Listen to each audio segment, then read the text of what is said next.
Salut Ramzi, Salut Jean-Gab. merci d'avoir accepté de venir sur ce podcast. Avec plaisir, avec plaisir. Alors, première petite question qui va te permettre de te présenter un peu. Est-ce que tu peux nous parler de ton parcours, qui tu es, ce que tu fais aujourd'hui? Alors, en termes de parcours, j'ai un parcours assez atypique parce que j'ai pas fait une école de commerce directement, c'est-à-dire j'ai fait un bac+3, tout simplement. Et la raison pour cela, c'est que on apprend dans le marché du travail. On apprend en bossant, on apprend en CDI, on apprend en alternance, mais on n'apprend pas en 2 ans d'école de commerce. Là, on n'apprend rien. Donc, j'ai fait donc éco, et puis après 1 an en alternance chez DST, donc l'entreprise là où je suis actuellement. Est-ce qu'on peut citer le nom ou... Oui, on peut citer le nom. Ok, parfait. Du coup, voilà, donc j'ai fait une alternance chez DST et maintenant en CDI en tant que BizDev. Ok, cool. Très bien. Alors, écoute-moi, à la base, je voulais t'interviewer parce que tu as fait une vente assez fantastique, mais d'abord, je pense que c'est intéressant de voir comment tu as pu arriver là. Toi, donc, tu as appris beaucoup sur le marché du travail, en alternance et en CDI. C'est ça. C'est beaucoup la prospection qui te caractérise, je trouve, parce que tu as des méthodes, autant dans l'automatisation que dans la personnalisation, qui permettent d'avoir des bons résultats. C'est quoi tes secrets de prospection, toi? Alors, c'est le ciblage. C'est vraiment le ciblage, c'est-à-dire après on peut être très très bon en persuasion et vendre à convaincre quelqu'un d'un besoin qu'il n'a pas vraiment, ou bien il a un petit besoin, on va essayer de lui vendre quelque chose qui est beaucoup plus que son besoin. On peut le faire, mais c'est beaucoup trop d'efforts pour rien, parce qu'au final on n'est pas rémunéré sur notre persuasion, mais on est rémunéré beaucoup plus sur le nombre de profils closés, par exemple en formation, sur le nombre de profils closés. C'est-à-dire entre quelqu'un qui, par exemple, pour le persuader, va prendre 2 heures, et quelqu'un d'autre qui aura déjà le besoin ou le call en 15 minutes, le mec qui peut te dire « ouais, je suis chaud, je veux ce besoin-là », vaut mieux aller vers celui de 15 minutes, et comme ça, pendant les 1 heure et 45 minutes autres, tu pourras prospecter d'autres personnes et là tu auras le double, le triple ou 4 fois le chiffre que tu pourras avoir. Donc c'est un peu dans l'optimisation, et pour avoir une bonne optimisation, c'est principalement le ciblage. C'est-à-dire si on voit les journées que j'ai actuellement, c'est pas des journées chargées, mais il y a une grande partie, un grand bloc dans le calendrier qui est ciblage. Préparer les cibles, et une fois qu'on a la bonne cible, il suffit d'un seul message. Des fois même pas d'un cold call, parce que bon, comme tu le connais, pour avoir les numéros, des fois on n'a pas les bons numéros, etc. Donc on est obligé de passer soit par LinkedIn, soit par mail. Et là, il suffit d'un seul message des fois pour faire une énorme, un close qui est assez bon. Par exemple, si on prend un exemple de vente, donc la classe de 22 personnes, c'était pour une ESN en informatique, ils voulaient 22 profils. Et si je te montre, ça a démarré, il n'y avait pas le numéro pour la personne, donc on pouvait contacter uniquement par LinkedIn. Ça a démarré par un message LinkedIn. Et voilà. Et la personne voulait, en fait, on était prêt à faire des concessions en termes de parcours de formation, parce que lui, il voulait former des personnes sur 3 technos différentes dans la même formation, pour après savoir comment les placer, c'est-à-dire voir s'il y a quelqu'un qui est beaucoup mieux en COBOL, le mettre en tant que consultant COBOL, celui qui est mieux en Java, le mettre beaucoup plus en Java, donc avoir cette flexibilité-là. Les autres organismes de formation, ils n'avaient pas cette flexibilité-là, donc ça jouait en notre faveur. En termes de TJM, c'était moins avantageux, c'est-à-dire parce qu'on a dû passer par des prestats, etc. Et techniquement parlant, c'est 3 formations dans une seule formation, mais ça a permis de rentrer dans un groupe qui est un énorme groupe. On va pas citer le nom, mais c'est une 4e ou 5e grande ESN ici en France. D'accord. Ouais, donc plutôt impressionnant. Et j'aime beaucoup cette approche du ciblage qui prend une grande partie du temps, parce qu'en fait, c'est vrai que pour faire mouche, il faut connaître parfaitement, personnaliser, savoir où tu arrives. Au départ, on ne sait pas toujours quels vont être les meilleurs prospects, quels vont être ceux qui vont résonner le plus avec notre offre. Toi, tu as fait comment pour cibler les bonnes personnes au départ, et aujourd'hui c'est quoi ton process pour trouver une nouvelle opportunité? Alors tout est dans le timing, c'est-à-dire nous en fait ce qu'on vend, pour mettre un peu de contexte pour les personnes qui regardent, c'est on vend de la formation au service du recrutement, c'est-à-dire on forme un candidat qui après sera recruté. C'est-à-dire il y a la variable formation, mais il y a beaucoup plus, la variable la plus importante, c'est la variable recrutement. C'est-à-dire il faut avoir le timing recrutement. Pour les ESN, c'est quand ils remportent un appel d'offres, c'est le meilleur timing, parce que imagine, ils ont gagné un appel d'offres, ils ont le choix soit refiler leur intercontrat s'ils les ont, mais par exemple, s'ils gagnent un appel d'offres de 50 consultants à placer, ben maintenant ils sont obligés de trouver 50 profils rapidement. Et donc là, la formation elle dure 3 mois, c'est beaucoup plus rapide de prendre une classe d'un coup et de les avoir après en 3 mois. Bon, après, il y aura des personnes qui vont dropper et tout, le taux il est à peu près de 80%, mais au moins, par exemple, il aura 40 profils, il les aura d'un coup, c'est beaucoup mieux. Et en plus de ça, l'équipe sourcing, elle est externalisée, c'est-à-dire il paye pas ses propres RH pour, donc en termes de retour d'investissement après, c'est beaucoup plus avantageux pour le SN. Donc, le ciblage, comment savoir s'ils ont reporté un appel d'offres ou pas? C'est du bouche à oreille. Parce que, à part les appels d'offres publics, les appels d'offres privés, c'est-à-dire on peut pas les voir publiquement sur les plateformes, etc. Donc, il faut être référencé, voilà. Donc, un travail qui peut être fait en amont, c'est de cibler, par exemple, les commerciaux de ces boîtes-là. Cibler les commerçants dans cette boîte-là, la plupart, ils vont te dire, bon, s'il est intéressé, il est intéressé. Ça, c'est bon. S'il n'est pas intéressé, il va te dire, ouais, on n'a pas le besoin actuellement et tout. Mais il faut quand même tisser ce lien avec cette personne-là. Pourquoi? Avec comme but, pas de le closer maintenant, mais pour après. C'est-à-dire, tu lui dis à la fin du call, comme quoi, voilà, si je comprends tout à fait, voilà, je vous présente l'offre. Maintenant, vous n'avez pas le besoin. Par contre, voilà, si à un appel d'offres, suite à un appel d'offres gagnant, vous avez tel besoin, vous pouvez revenir vers nous, on vous trouve les profils, on a déjà une équipe sourcing qui sera externalisée, c'est-à-dire aucun coût pour vous. Et sachant que voilà, il y a des subventions étatiques pour ce dispositif-là. Le mec, demain, s'il gagne l'appel d'offres, c'est pas tout le monde qui va revenir vers toi, mais il y aura quand même un petit pourcentage. Donc, ce temps-là où tu l'as passé en train de tisser le lien avec le commercial, et quand je dis commercial, pas forcément l'ingénieur d'affaires ou le business manager, de préférence beaucoup plus viser un peu haut en termes de décision, c'est-à-dire avoir le DIRCO, directeur commercial, tu peux même avoir le directeur d'agence, parce que généralement, il y a 2 types de directeurs d'agence. Il y a les directeurs d'agence qui sont beaucoup plus techniques, certaines personnes qui ont fait un background dans l'informatique, il y a ceux qui ont fait le côté commercial.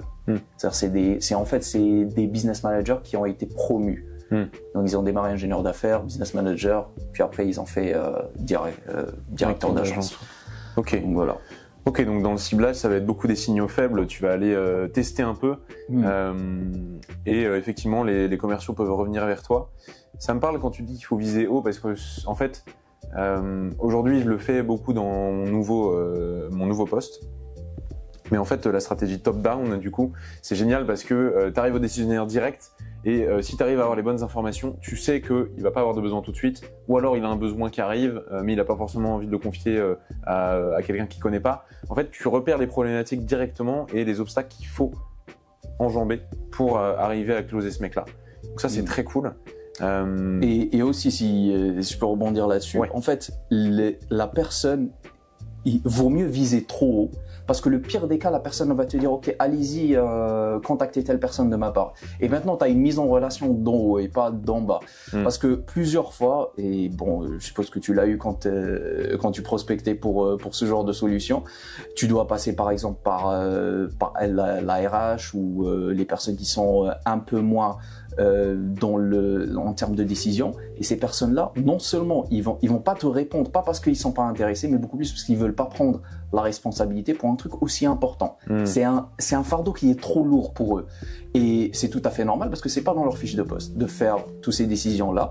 Donc les contacter, c'est uniquement une perte de temps. Après, on peut contacter ces personnes-là pour avoir une information.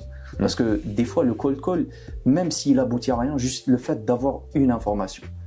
Par exemple, tu contactes la personne elle te dit bon, en fait, nous, pour par exemple les développeurs C++, on passe par un Presta ou quelque chose comme ça. Nous, beaucoup plus qu'on recrute, c'est les devs Java. Maintenant, tu as cette information-là et que tu pourras aller après contacter le directeur de cette agence-là et lui dire, voilà, on a des devs Java qui sont prêts, je sais que vous avez des prestats en C++, on vous propose pas ça, et tu lui refiles exactement les mêmes informations. Et du coup, non seulement tu arrives avec une personnalisation qui est parfaite, le mec il va se dire, ouais, il comprend très bien ce qui se passe dans ma BU, il va même se poser des questions sur comment tu as eu l'information, Et en plus de ça, tu peux préparer en amont, par exemple, le parcours de formation et tout, ce qui va aussi donner de la confiance pendant le call. C'est-à-dire, et c'est très important parce que on peut revenir après là-dessus sur les différents types de personas et comment adapter le discours avec eux. C'est-à-dire, parler à un commercial, c'est pas comme parler à un DRH. C'est pas comme parler à quelqu'un qui est talent acquisition, c'est pas la même chose que parler à un business manager. Il y a certaines personnes où il faut aller beaucoup plus en mode ne pas dépasser son maître, tu vois ce que je veux dire, c'est-à-dire laisser l'autre personne parler, créer du lien, créer du rapport, et c'est le sous-entendu de toute la conversation, c'est que l'autre personne sait plus que vous, ou bien vous faites l'illusion de ça. Il faut flatter son ego, quoi. Exactement, il faut flatter son ego, il y en a plein comme ça. Et ça marche beaucoup plus. Si, par exemple, avec cette personne-là, vous y allez en mode « moi, je sais tout, je sais exactement quelle offre est pour vous », ça va pas marcher. Par contre, si vous essayez la même chose avec, par expérience, c'est les DRH qui ont ça. Si, bon, ça c'est un peu une généralisation, mais en termes de pourcentage, il y a beaucoup plus de DRH qui préféreraient quelqu'un qui sait déjà, voilà, voici notre offre, voilà ce qu'elle fait, voilà comment ça va vous aider. Quelqu'un qui sait de quoi il parle. Et tu sais, quand quelqu'un arrive et il sait de quoi il parle, tu le ressens. Tu vois, genre quelqu'un il se dit, ouais, voilà, je connais tel et tel besoin que vous avez. Le marché, il est comme ça, même si tu as préparé, par exemple, une étude de marché avant. Tu vas en mode consultant, pas en mode vendeur, mais beaucoup plus en mode, voilà, on va pas faire une vente, mais on va faire un partenariat qui va vous permettre de closer plus. C'est tu vois, le reframe, il est un peu différent, mais c'est beaucoup plus efficace parce que l'autre personne, elle va pas dire, ok, ils veulent juste me douiller, non, ils veulent vraiment m'aider. Et ça, c'est très important. Moi, je suis fasciné par tout ce qui est insoupçonnable, justement, dans la manière de communiquer des informations. C'est-à-dire que tu me dis, il faut que la personne en face comprenne que tu sais de quoi tu parles. Ouais. C'est quoi les éléments, les détails qui font que cette personne-là va comprendre que tu es un expert? Alors, première des choses, c'est l'information, bien faire la recherche sur son marché. Ça, c'est très important. Et c'est la partie la plus difficile parce que et c'est là où l'expérience va jouer. Là, tu vas sentir, par exemple, un commercial qui a 5 ans d'expérience face à un commercial qui a 1 an d'expérience. Il se peut que l'autre, il est beaucoup mieux, par exemple, en persuasion, mais en termes d'informations sur le marché, quelqu'un qui a 5 ans d'expérience, juste statistiquement parlant, il aura plus d'infos. Donc, c'est très important ce côté-là, mais aussi à travers, par exemple, à travers d'exemples que vous avez fait, surtout si tu lui cites par exemple un concurrent, tu lui dis ok, vous avez par exemple, vous cherchez des dessinateurs projeteurs actuellement sur tel secteur, vous savez, il y a 4 mois on a monté une classe par exemple pour tel ESN, vous citez si surtout si l'ESN elle se rapproche de lui, par exemple si c'est une grosse ESN, lui donner exemple de grosse ESN. Si c'est une petite ESN, lui donner un exemple de petite ESN. Parce que si quelqu'un, si c'est une petite ESN, vous lui donnez une grande ESN, il va se dire ah non, c'est pas la même structure, ça va pas être adapté. Mais vraiment, il faut, surtout si c'est le concurrent direct. Donc tu lui dis à travers une histoire, voilà comment ça s'est fait, voilà les étapes comment ça s'est fait, et en lui disant les étapes comment ça s'est fait, il est en train de se projeter aussi avec toi. Et indirectement, tu es en train de lui dire voici. Si on fait le truc, voici la timeline de ce qu'on va faire. Donc, indirectement, tu fais tout ça. Et même, tu peux même, si tu connais les objections que l'autre personne va te dire, tu peux anticiper les objections. Les objections, c'est bien de les avoir parce que ça va pousser une information à ressortir. Et c'est très important. Il faut pas avoir peur des objections. Au contraire, il faut les provoquer. Pas autant parce que sinon il y aura la chaîne de non, tu vois, genre le plus de non, tu vas avoir le moins C. Donc il faut calibrer entre cette variable-là et calibrer la variable d'avoir des informations. Donc ce que tu peux faire, un truc qui marche très bien, c'est anticiper les objections.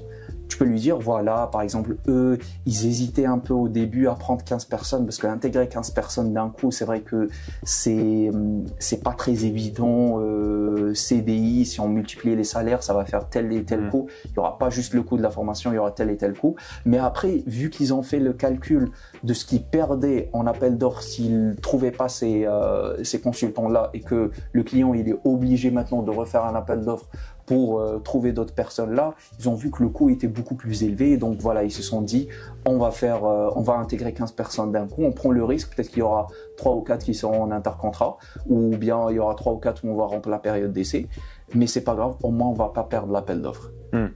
Et là, tu viens de lui, comment dire, de devancer son de objection. le devancer sur l'objection, mais aussi tu lui as offert la solution sur cette objection-là. Et tu peux faire ça sur plusieurs objections, surtout si tu es sûr que tu auras cette objection-là. Ouais.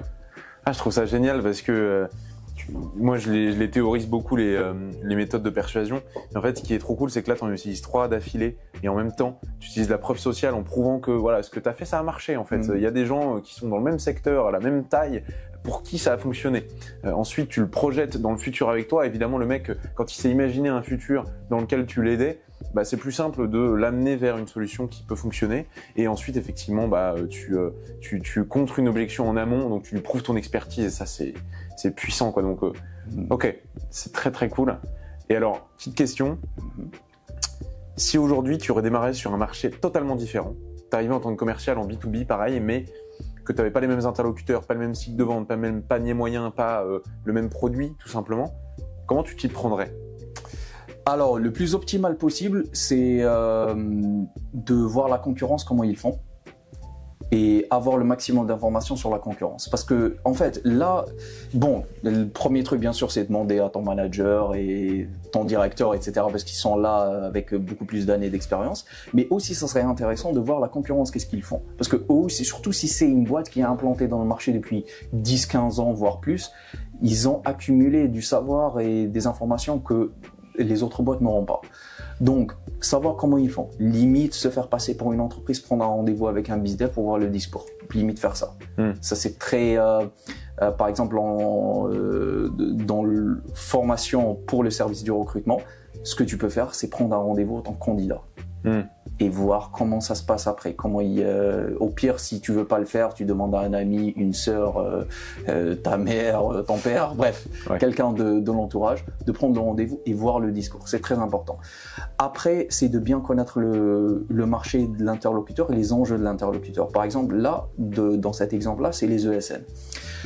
Pourquoi les ESN ? Parce que c'est là où ils recrutent le plus. Et pourquoi pas les clients finaux ? On a essayé ça, les clients finaux. Mais les clients finaux, en fait, ils ont peur de prendre 15-20 personnes d'un coup. Du coup, ils préfèrent passer par un prestat. Donc, généralement aussi, une bonne approche, c'est de les mettre en relation. Ok. Tu vois, genre par exemple, aller dans le client final, tu lui dis, ok, ça c'est une concession que tu es prêt à faire.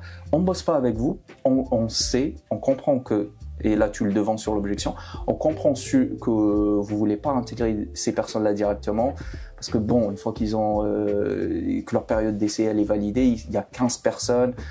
Et il peut y avoir quelques complications en termes de budget. Par contre, ce qu'on vous propose, c'est de passer par un prestat. Et lui va te dire, ouais, bon, j'ai tel et tel et tel prestat qui sont référencés. Tu les contactes tous et tu tisses un lien avec eux tous. Et c'est beaucoup plus facile parce que là, tu leur rapportes du business. Tu leur dis, voilà, telle personne, ils ont besoin de 15 personnes. On peut les sourcer pour vous. Une fois que vous aurez gagné l'appel d'offres, on signe une convention de partenariat. Et eux, vu qu'il y a un appel d'offres qui est en jeu, ils vont pas te dire non. Ouais. Tu vois, parce que sinon, il n'y aura pas la mise en relation avec le client final. Donc, ça a été juste un exemple. Mais pour revenir au sujet de comment faire dès le début... Juste, tu l'as fait ça ou pas, la mise en relation? Ouais, on l'a fait une fois. Stylé. Et comment on a su que... Et ça aussi, c'est un élément, comment aller dans un nouveau marché, c'est de faire au début le maximum de tests possible. C'est pas grave, les 3 à 4 premiers mois, c'est pas grave de faire des chiffres d'affaires qui sont éclatés, c'est pas grave, mais parce que c'est un investissement pour après. Donc, on teste le maximum de choses, on prend le maximum de calls, on prend le maximum de messages, on envoie, on fait de la masse et on teste pour voir s'il marche parce qu'on ne sait pas encore ce qui marche. Et l'exemple que j'ai donné, on s'est aperçu parce qu'on a eu, pour la première fois, on a eu un contact chez un client final, chez un client final qui nous a dit ouais, je suis intéressé, par contre, voilà, 15 personnes d'un coup, c'est trop. Et là, on n'a pas eu l'idée directement dans le call, mais après en y réfléchissant, on a dit ouais, on peut lui dire de passer par un prestat, etc. Et donc l'importance de cela, c'est de tester. Il y a certaines choses qu'on ne peut pas savoir. Il y a beaucoup de personnes qui te disent voilà, ton message il doit être de telle façon, ton message il doit être de telle façon. Vraiment, la meilleure façon de savoir, c'est de tester. Donc faire la masse pendant les 3 à 4 mois, maximum de tests, même si ça foire, ce n'est pas grave parce que c'est l'information que tu as pendant ces 3-4 mois, elle valent je ne sais pas combien d'années si tu ne testes pas. Donc voilà, le maximum de tests en plus de la veille concu. Quand tu réserves un appel avec quelqu'un, avec un décideur, est-ce que tu l'as qualifié de manière très précise ou bien est-ce que tu préconises de prendre le rendez-vous, quoi qu'il arrive, avec le décideur et de voir ensuite? Ben en fait, il faut qualifier avant et ça, c'est dans le ciblage. Pour ça, le ciblage, il est très important parce que sinon, tu aurais perdu du temps et tu aurais perdu du temps si tu es tout seul dans le call. S'il y a 2 autres personnes, ben, tu viens de leur... Si le call il dure 30 minutes, ben, il faudra voir combien leur salaire est pendant ces demi-heures-là et c'est le coût pour la boîte, littéralement. Donc, il faut préqualifier avant, de préférence préqualifier le maximum. Et si on ne sait pas, si c'est 50-50, parce qu'il y aura des situations où par exemple la personne elle a rien sur son LinkedIn. Ouais. Tu tapes son nom, il n'y a rien qui sort. Mais elle a un poste important. Tu te dis ok, on va voir et on prend. Si c'est 50-50, ou bien si on n'a pas d'informations, il faut prendre le call. Par exemple, en fait il faut prendre tout call, à part si on a l'information que ce n'est pas un lead qualifié. Le reste on prend tout le temps le call. Parce que même si après la personne te dit ouais bon je suis pas décisionnaire pendant le call, vous lui dites ok bon qui est la personne décisionnaire, essayez d'obtenir la mise en relation, même obtenir par exemple contact de la personne, c'est pas grave, tisser le lien avec la personne parce que cette personne là c'est vrai qu'elle est pas décisionnaire mais après elle peut te pousser auprès du groupe. Ça nous est arrivé par exemple avec des personnes qui ont suivi la formation chez nous, c'est-à-dire c'était des data engineers par exemple, ils sont rentrés chez une ESN et c'est eux qui nous ont poussé à l'intérieur de l'ESN. Ouais. Un data engineer, c'est pas lui qui a la décision, mais il va te pousser, il va te dire. Imagine, tu as quelqu'un qui est recruté dans ton entreprise, il te dit ouais, tu connais cette entreprise-là, ils font de super formations, voilà, c'est certifié et tout. Tu as déjà, comment dire, le social proof, il est déjà là. Ouais. Non seulement tu as le social proof, mais tu as quelqu'un en interne dans ton équipe à qui tu fais confiance qui te le recommande. Donc, tu as une mise en relation, social proof et recommandation, les 3 en même temps. Voilà, le triptyque, il est tellement puissant, c'est fini, il doit prendre la solution. Ouais. Ok, bah donc ça c'est lié aussi au fait de délivrer toute la valeur que tu peux. Et je trouve ça intéressant le fait que tu puisses tester des choses aussi au sein de DST. Et ce qui est pas mal, c'est que tu as délivré énormément de valeur gratos à un groupe qui avait des besoins et en même temps à un prestataire qui avait besoin de business. Exactement. Ça c'est cool parce que les deux peuvent te recontacter en disant tiens ce mec là il est génial, il nous a offert gratos de la valeur. Parce que quand ils vont se rappeler de ce deal là pour les prestats, quand ils vont se rappeler de ce deal-là, le premier truc qui va sortir en tête, c'est le nom de ton entreprise. C'est toi, le nom de l'entreprise. Et aussi pour le client final, il va dire ok bon, au lieu de faire un appel d'offres ou je sais pas quoi, vaut mieux passer par cette mise en relation. On sait que derrière les prestats, même si on fait un appel d'offres, les prestats derrière, ils vont trouver les profils à travers donc cet organisme de formation. Du coup après ça se peut que même eux ils ont un appel d'offres totalement différent avec un prestat que tu connais pas, mais ils vont dire ok bon si vous galérez niveau sourcing, on a un organisme de formation à vous recommander. Et là ils vont recommander. Et en fait ça après c'est vraiment de l'account management, mais tout ça c'est de l'inbound après. Vraiment ça devient de l'inbound, c'est-à-dire tu vois tout l'investissement, tout le temps que tu as fait en termes de ciblage, tisser lien avec la personne et tout, ça peut paraître comme étant genre un énorme, on va dire en termes de temps c'est énorme et en termes de coût c'est énorme, mais après le retour qu'il peut y avoir sur investissement et ça va pas marcher à chaque fois, on va dire ça va marcher 1 fois sur 4, mais tu es sûr que cette 1 fois sur 4 elle va rentabiliser les 3 et te donner un peu d'avance après. Ouais. Super Ramzi, écoute, je suis ravi qu'on ait cette discussion, j'apprends beaucoup. Écoute, maintenant j'ai envie de te poser une question très simple. C'est quoi selon toi ta plus belle vente ? Alors, la plus belle vente, ça a été une ESN qui voulait donc des devs C++ dans l'embarqué en auto. Et c'est pas venu à travers de la prospection cold call ou bien à travers des messages, mais c'est venu à travers une mise en relation de quelqu'un qu'on avait tissé des liens avec. Donc on a tissé le lien avec cette personne-là, c'est devenu limite notre pote, on l'a invité à Dej 2 fois. Donc c'est devenu notre pote et même pendant le Dej, on n'a pas du tout parlé d'affaires, c'était un Dej beaucoup plus en mode voilà, entre le boulot on va se faire un kiff, littéralement. Et pendant le Dej on n'a pas du tout parlé d'affaires. Lui il a quitté sa boîte, on a prospecté sa boîte avant et ils n'avaient pas de budget, c'est pour ça, cette raison-là qu'il a fait quitter. 6 mois après qu'il intègre sa nouvelle boîte, il nous met en relation avec cette boîte-là qui avait besoin donc de dev C++. Pourquoi j'ai pris cet exemple-là? Parce que bon, il y a eu une vente après où il y a eu 22 personnes, 22 profils. En termes de chiffre d'affaires, c'est beaucoup plus que celle-ci. Celle-ci, c'était 15. Mais je prends cet exemple-là parce que ça montre l'importance de tisser des liens avec la personne et le retour d'investissement que ça peut avoir. Parce que c'est un investissement en termes de temps, en termes de frais aussi, de dîner, etc. Mais il y a le retour sur investissement là-dessus parce que une personne sur 4, une personne sur 5 va te ramener du business à un moment ou à un autre. Et donc, j'ai pris cet exemple-là pour focaliser, pour montrer l'importance de tisser des liens et aussi pour montrer la flexibilité. Parce qu'en fait, le marché, maintenant des ESN, il est en tension. Et cette ESN-là, il voulait 8 personnes.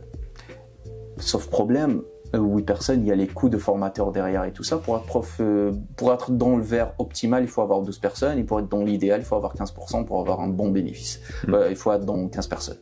Donc, ce qu'on a fait, la plupart des concurrents, ce qu'ils font, c'est qu'ils disent, OK, soit vous prenez 15 personnes, soit vous prenez rien. Et ça, c'est pas... Parce qu'en fait, là, tu braques le client. Tu lui dis, voilà, soit vous prenez 15 personnes, soit rien. Et lui, non seulement le marché... Voilà, non seulement le marché, il est en tension, il sait 15 personnes d'un coup, il sait pas s'il va les staffer, vu que le marché, il est en tension.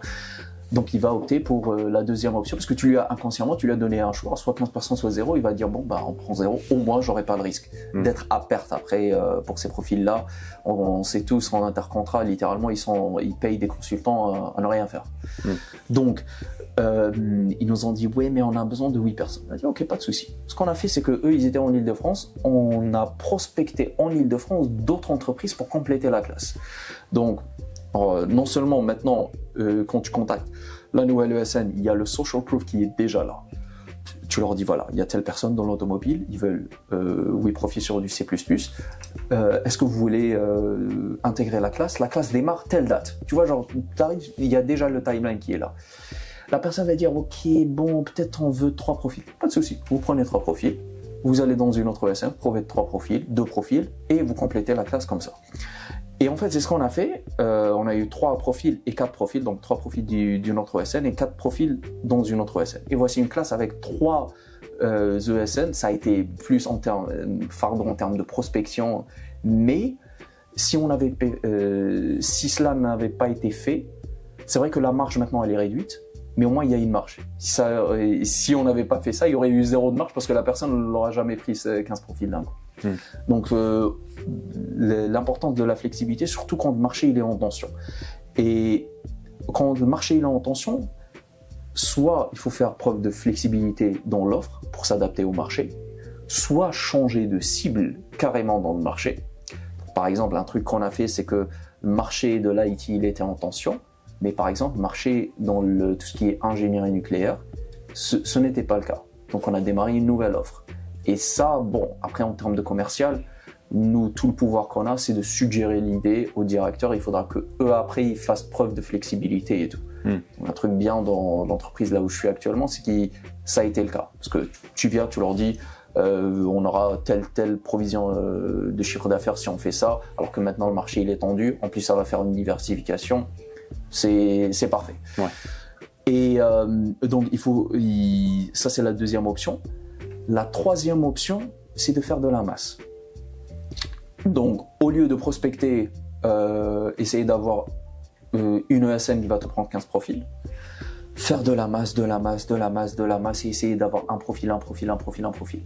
c'est un boulot monstre, mais au moins, quand je dis au moins, il y aura du chiffre d'affaires derrière. Vaut mieux avoir 10 euros de chiffre d'affaires. Bon, c'est exagéré, mais tu vois, vaut mieux avoir 10 euros de chiffre d'affaires que 0. Donc, si après le bénéfice, il est de 10, mais si tu n'avais pas fait ça, tu aurais eu 0, vaut mieux faire l'autre. Moi, après, même toi, en termes de prime, au moins tu encaisses la prime en commercial. Donc voilà, ça c'est l'avantage. Ok. Ouais, donc l'importance de tisser des relations, quoi. Ouais. Et la flexibilité. Et la flexibilité de l'offre. Parce que c'est vrai qu'il y a beaucoup d'entreprises qui sont pas prêtes à négocier leurs offres pour pas baisser leur valeur perçue. Mais c'est du chiffre d'affaires perdu en fait. Oui. Parce que si tu perds un appel d'offres de 200 000 euros et pour économiser soi-disant 30 000 euros parce que ça coûterait 30 000 euros, 40 000 euros plus cher si tu fais cette, on va dire cette flexibilité. Là, la différence, elle est de 160 000. Bah, si tu as fait cette flexibilité, tu as une plus-value de 160 000. Donc, vaut mieux la faire. Tu vois. En fait, beaucoup de managers, et ça, c'est... Bon, après, ça montre aussi un bon exemple entre un bon manager, un mauvais... bon, on va pas dire un mauvais manager, mais un bon manager, un manager qui veut du chiffre. Plus important, parce que après, bon, maintenant, on est dans tout ce qui est persuasion et tout, parce qu'on est... En fait, on est dans le front-end de la guerre, si on peut dire ça. Derrière, les directeurs et tout, c'est-à-dire, c'est pour ça que c'est les commerciaux qui sont promus au poste de directeur. Derrière, après, il faudra être bon en chiffres. C'est-à-dire, il faut voir la masse salariale, combien ça coûte, et vraiment faire le maximum de retour sur investissement. Et en tant que commercial, il faut commencer à se poser ces questions-là dès maintenant. Parce que après, déjà pour être promu, il faut avoir ce sens du chiffre. Donc après, si vous voulez être promu, vous allez dire, voilà, j'ai vu tel appel d'offres, vaut mieux prendre cet appel d'offres-là, être flexible, on aura tel et tel retour sur investissement, tu montres les calculs à ton directeur, non seulement bah, il va te suivre sur cette offre-là, mais si tu fais ça 5 fois, 6 fois, 7 fois, il va se dire, attends, si un poste se libère demain de directeur, je prendrai cette personne-là. Parce que non seulement il a la fibre commerciale, mais il sait comment gérer les chiffres. Et ça, c'est très important en tant que directeur. Donc, tu vois le long terme dès maintenant, non seulement le long terme dans tes cycles de vente, mais aussi le long terme dans ta carrière, tu vois. Ouais, clairement. Bon, après. Et tu dis qu'on est le front-end de la guerre en tant que commerciaux. Quelle note, en termes de difficulté, tu donnerais au poste de commercial par rapport à tous les autres jobs dans une entreprise? Tu vois, si tu dois noter de 1 à 10 entre communication, RH, marketing et commercial. Alors, en termes de personnalité, là où il faut avoir une personnalité forte, je dirais, c'est commercial. Parce que, en fait, on se prend, et tu vas te prendre tellement des râteaux et après, tu vois, dans la vie, tu peux connaître un commercial parce que c'est la personne qui va prendre le plus de risques. Enfin, tu peux connaître un bon commercial dans la vie, même dans des trucs, je sais pas, trouver un logement ou quelque chose ultra simple, la personne prend du risque. Et elle n'a pas peur du non, quelque chose, il dit non, ok, pas de problème, je passe à l'autre personne. Et ça, c'est très important. Alors que dans d'autres, et aussi en termes de chiffres, généralement, c'est les commerciaux qui rapportent le plus le chiffre à la boîte. Parce que bon, il y a des équipes après qui sont beaucoup plus en termes de coûts, il y a des équipes qui sont en termes de rapporteurs d'affaires. Mais après, le commercial sans ces équipes-là, par exemple les formateurs, ça va juste coûter. Mais par exemple, comme le commercial sans le formateur, il fera rien parce qu'il peut pas vendre une formation sans formateur. Donc il y a en termes de, les deux se complètent. Mais disons que si on peut prendre l'exemple de la guerre, les commerciaux c'est les soldats et ceux qui construisent le village ou la ville, bah, c'est les formateurs. Exemple, c'est les formateurs, c'est les personnes derrière. Donc toi, c'est toi qui vas aller chasser, tu vois, genre en mode chasseur, tu vas aller chasser pour amener de la bouffe. Et eux, c'est eux qui vont cuisiner la bouffe pour après, tu vois, c'est un peu pour donner cet exemple-là. Donc voilà. Et en termes de difficulté, je mettrais un 9 à commercial. Alors que par exemple, dans d'autres métiers, par exemple marketing ou RH, je mettrais peut-être un 2 ou un 3. C'est pas pour dénigrer c'est important ce qu'ils font. Mais en termes de difficulté, ce n'est pas la même chose. Et ça se voit aussi en termes de salaire. Les commerciaux, ils vont gagner beaucoup plus, surtout en termes de variables. Si tu vois leur fiche de paye, ils gagnent beaucoup plus que quelqu'un qui fait marketing ou RH si on prend les mêmes niveaux de hiérarchie. Si tu prends un directeur commercial et un directeur marketing, le directeur commercial, il va gagner nettement plus. Bien sûr. Donc, voilà. Ok, bah écoute, Ramzy, c'était passionnant. Je pense qu'on peut rester là-dessus. Directeur commercial, c'est ce qui gagne le plus. C'est ce qui gagne le plus, donc voilà, l'importance de dès maintenant viser ce poste-là, voire plus. Donc, CEO, VP et CEO un peu. Bien sûr. Écoute, merci encore de t'être prêté au jeu et d'avoir partagé tes connaissances. Franchement, c'était passionnant. La valeur qui est délivrée dans ce podcast, peut-être que certains auront du mal à la percevoir, mais moi, je vois tout ce que ça peut apporter. Et écoute, j'espère qu'on aura l'occasion de refaire ça. Avec grand plaisir, hein. C'est quand tu veux. Super. Merci beaucoup, Ramzy. Allez, vas-y.